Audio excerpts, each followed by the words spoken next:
Ce n'est pas facile de raconter la musique. Salut mon vieux, tu me reconnais? Hein? Ça, c'est à moi que tu parles, là? Quel est le rôle des femmes dans ce monde d'hommes? Amuser, et puis on prendra le pouvoir quelque part. Moi, je veux le pouvoir maintenant, quoi.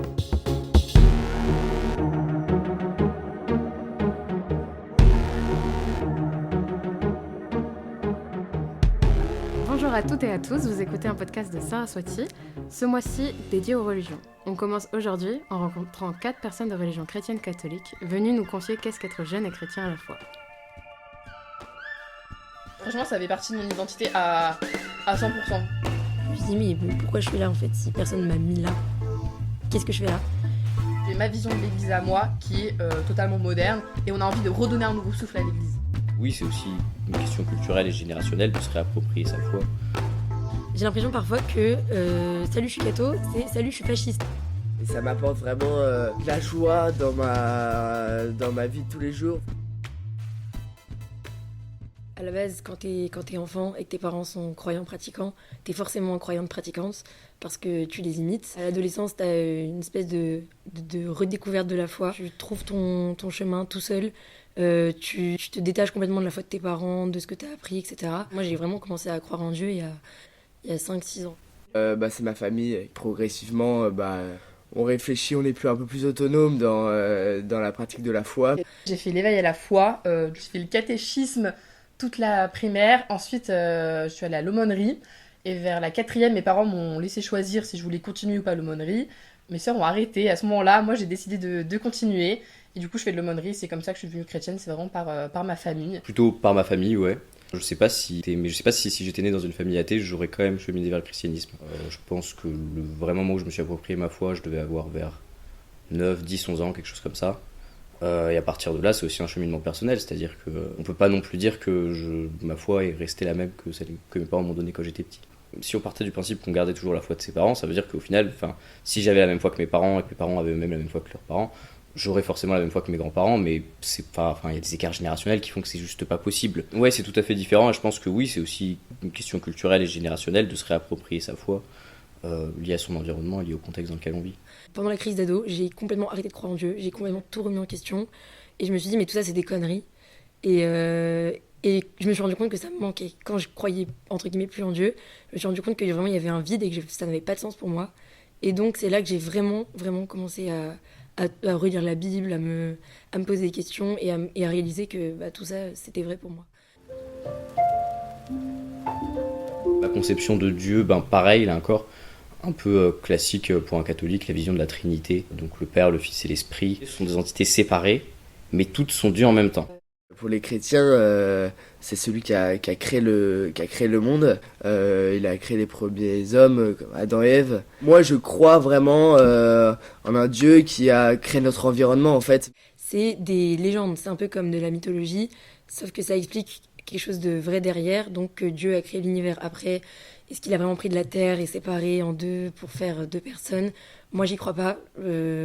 Clairement, l'évolution, etc., c'est tout le monde, en tout cas, tous ceux que je connais qui sont catholiques, se tournent plutôt vers la science pour ça. Mais la Bible, faut pas prendre ça au pied de la lettre. Je ne crois pas en Adam et Ève, en l'arche de Noé, etc. Pour moi, c'est vraiment des sortes de métaphores.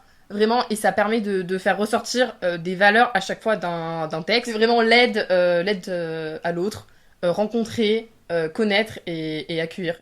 Dieu nous accompagne pour moi. C'est-à-dire que j'ai pas une destinée écrite, je vais pas forcément finir par faire ça ou ça, mais il va toujours m'accompagner dans mon chemin et me soutenir et peut-être me guider sur le bon chemin dans le sens pas faire des mauvaises choses. Je vois vraiment Dieu comme un papa, vraiment comme quelqu'un qui va veiller sur toi, qui sera jamais là pour te punir. Ça va être quelqu'un de très bienveillant qui va te dire attention, là tu vas t'égarer et après si tu décides de t'égarer c'est ton problème.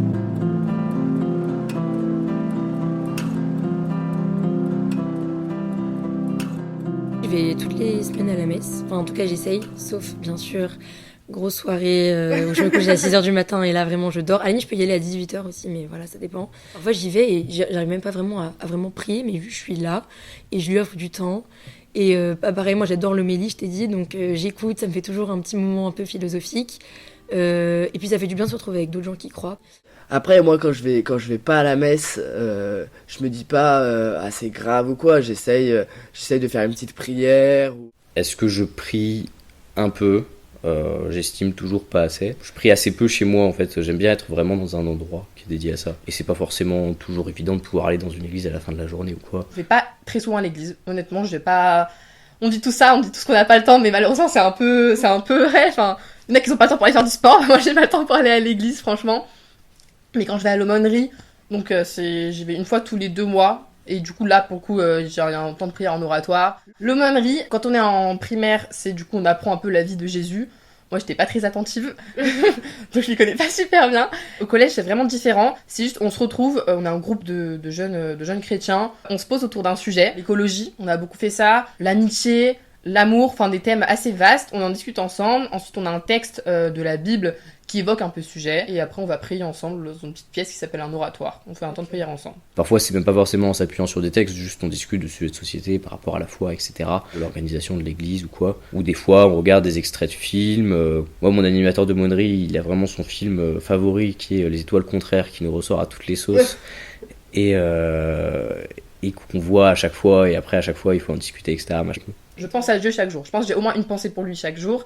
Je sais pas si Dieu est toujours dans un coin de ma tête, mais disons que j'essaye toujours un peu de me dire, enfin, en tout cas d'avoir un comportement qui soit en adéquation avec mes valeurs et les valeurs liées au christianisme et aux évangiles. Moi, ce que je fais souvent, c'est juste les vendredis saints, enfin pas les vendredis saints, les vendredis de carême, et donc jusqu'au vendredi saint, la mort de Jésus. Je mangeais du poisson ou un bol de riz, parce que je trouve que c'est bien de mettre des actions concrètes, mais en soi, il y a pas d'injonction particulière. Je fais le carême, si je le fais. En fait, après je fais vraiment des trucs un peu bateaux, comme quand on était petit, genre.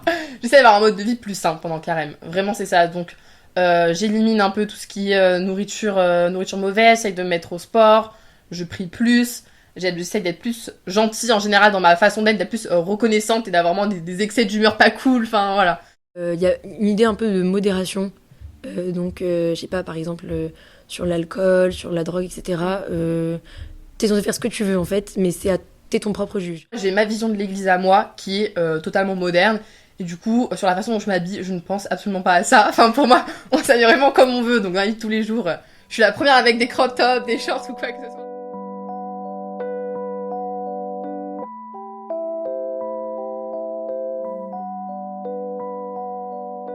Sur le paradis et l'enfer, j'arrive pas à savoir si c'est vrai ou si c'est juste des images pour nous guider. Enfin, moi, je pense que, tu vois, on dit souvent que quelqu'un va au ciel après.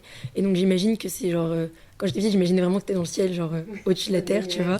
Mais après, je sais pas, je pense que c'est juste un endroit où tout le monde va après la mort, j'imagine. Dans la religion, il nous parle aussi du purgatoire. Ça, j'y crois même pas, je pense. Ça semble être une sorte de salle d'attente où tout le monde est destiné à aller dans une autre vie, meilleure que celle-là, il paraît.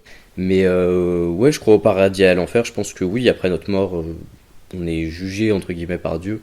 Pour moi la mort ça me fait pas du tout peur et je me questionne pas ce qu'il y a après. Enfin, pour moi c'est juste le cercle comme ça de la vie. Je nais, je vais mourir et c'est ok. Et je pense que c'est certes parce que je crois en Dieu que ça me rassure et que j'ai pas peur de ça. Mais voilà. Je pense que l'institution de l'Église permet de cadrer, ça freine le progrès, mais en même temps ça évite d'avoir des positions trop extrémistes et trop radicales.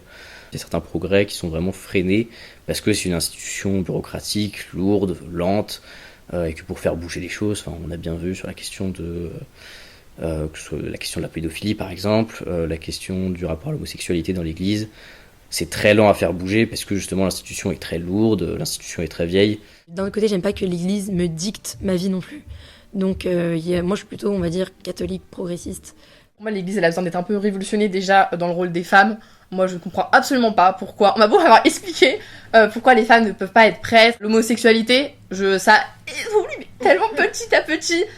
Qu'on soit homo, bi, trans, enfin tout ce qu'on est en fait, tout simplement parce que l'église elle t'aime tel ce que tu es, tout simplement. Par rapport à tout ce qui est des scandales, déjà du coup, bon, il y a le rapport Sauvé l'année dernière, mais on en parlait déjà quand même depuis 2-3 ans. J'ai été reconnaissante que ça se sache. Enfin, pour moi, c'était très très important que ça explose au grand jour, parce que ça fait comme depuis les années 80. Enfin, c'est vraiment un scandale et ça mérite totalement son nom. Extrêmement bien qu'on en parle, que ce soit reconnu, que les victimes soient indemnisées, qu'elles puissent avoir droit à la parole. Elle est très coûtée évidemment. Après, pour moi, faut pas non plus généraliser ça, même si c'est quelque chose de grande ampleur. Hein. Enfin, il y a eu en France, il y a eu dans tous les pays du monde.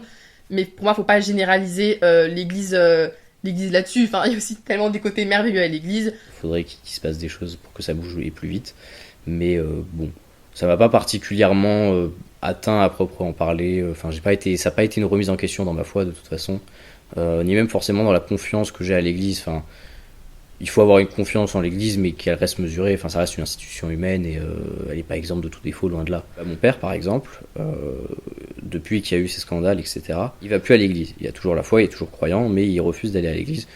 Mais lui, je pense qu'on l'a aussi éduqué dans une logique plus de, les prêtres, c'est vraiment les représentants de Dieu sur terre, et quelque part, pour mon père, les prêtres avaient aussi ce côté, je sais pas si on peut dire mystique, mais disons, ils avaient réussi à contrôler leurs pulsions, ce qui est très difficile à faire pour le commun des mortels. Et voilà, il avait peut-être un petit peu cette vision idéalisée, sacralisée de la fonction de prêtre, où c'était des hommes qui avaient réussi à pleinement contrôler leurs pulsions, y compris sexuelles.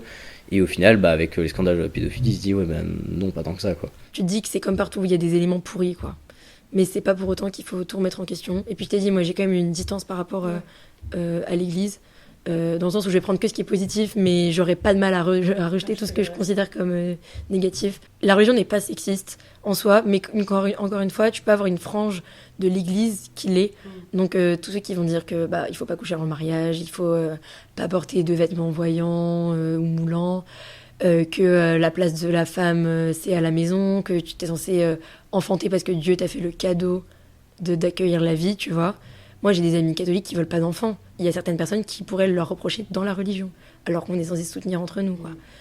Mais j'ai jamais subi de pression en tant que femme, je pense, parce que j'ai une famille très ouverte d'esprit. Il y a des gens qui se laissent influencer par certaines interprétations de la religion qui sont, selon moi, pas les bonnes. J'ai quand même des positions assez tranchées sur certains sujets. Par exemple, moi, je suis pour les prêtres femmes. Il y a pas beaucoup de gens qui sont pour ça, mais moi, je trouve que c'est une très bonne idée. Je suis aussi pour que les prêtres se marient, tu vois. Mais je pense que le rôle de la femme dans l'église, il n'est pas encore assez valorisé, même si c'est de mieux en mieux. Maintenant, tu vois, par exemple, il y a les enfants de chœur, c'est les petits garçons, et t'as les servantes d'assemblée, c'est les filles. Et moi, j'avais pété un scandale dans ma paroisse, parce que les filles devaient se mettre derrière les garçons. Je me disais, pourquoi ils sont pas tous à côté, il y a la place. Et le prêtre avait dit, non, mais c'est pas comme ça qu'on fait. Je me dis, pourquoi ? Ils ont tous 10 ans, c'est bon. C'est pas comme s'il y en avait qui se destinaient à devenir prêtre ici, tu vois. C'est pas une préparation au séminaire, là, les petits garçons qui font ça, donc on peut très bien mettre les petites filles avec eux, tu vois.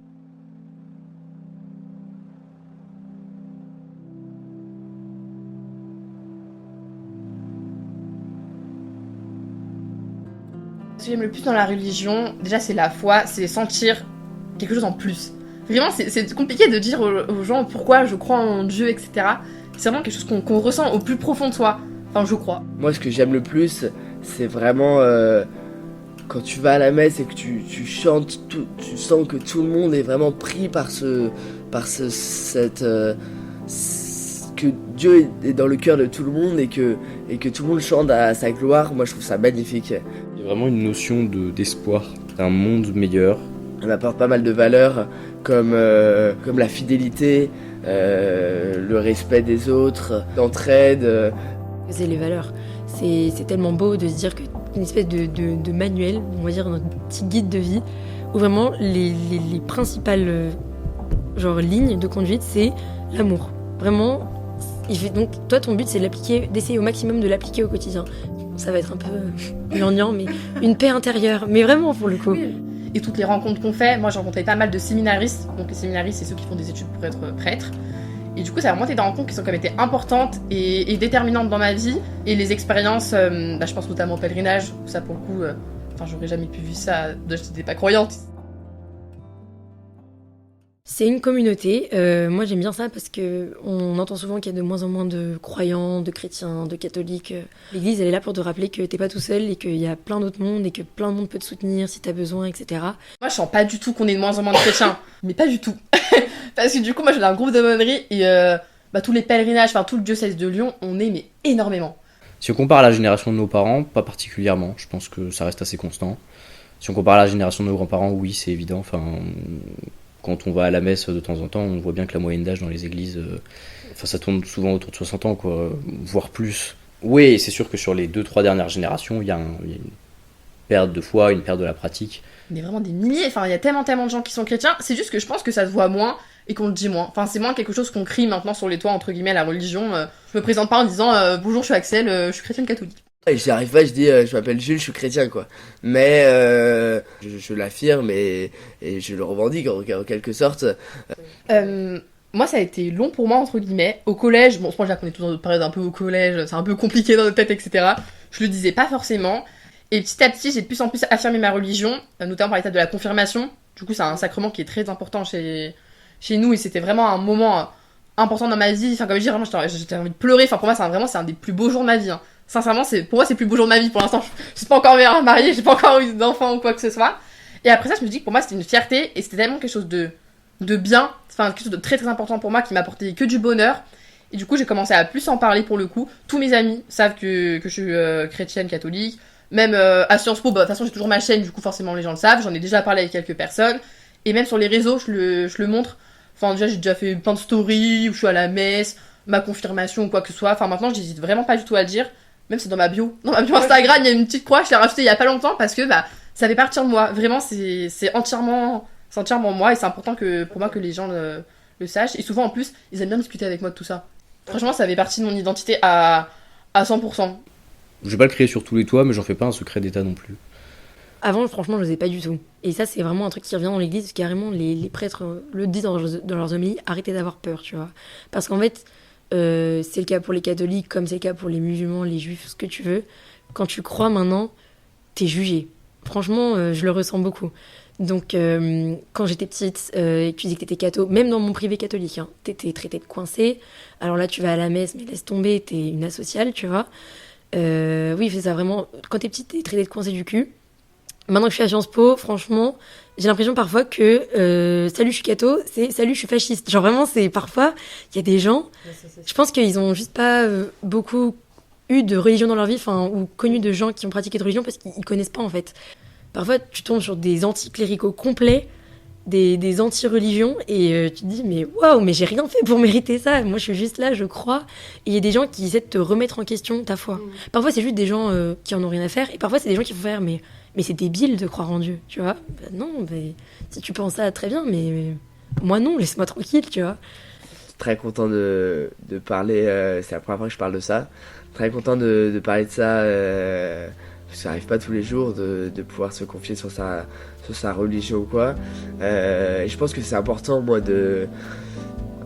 même d'en parler avec des gens qui sont pas forcément croyants, qui peuvent être athées, qui peuvent être d'une autre religion ou quoi, parce que ça fait vraiment progresser ta façon de concevoir un peu ton rapport à Dieu et de ça, et je pense que aujourd'hui avec les jeunes, moi je trouve ça bien cette initiative d'en parler, parce qu'aujourd'hui avec les jeunes ça peut être un petit peu tabou, surtout dans le cadre de Sciences Po, je trouve ça pas mal.